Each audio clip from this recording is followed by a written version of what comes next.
नमस्कार मंडळी. गावरान पद्धतीने झणझणीत असा मटण रस्सा व चविष्ट चटकदार असा सुकं मटण बनवूयात. यासाठी 1 किलो मटण धुवून पाणी निथळल्यावर हळद, मीठ, किसलेलं आलं लावून एक 15 ते 20 मिनिटं मुरू दिलं. गॅसवर टोप ठेवून गुलाबी रंगावर कांदा परतल्यावर मुरलेलं मटणही 2-3 मिनिटं चांगलं परतवून घेतलं.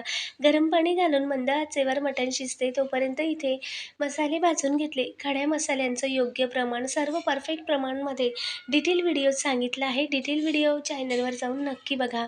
आता वाटण तयार झाल्यावर गॅसवर कढई ठेवून तेल गरम झाल्यावर एक तमालपत्र वाटण चांगलं परतवून घेतलं. यातला काही परतलेला मसाला सूपमध्ये घातला. मटणाच्या फोडी आणि सूप वेगळ्या करून घेतल्या. झणझणीत मटण रस्सा तयार झाला.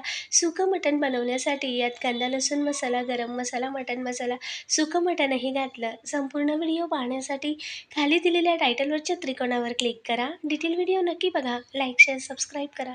धन्यवाद.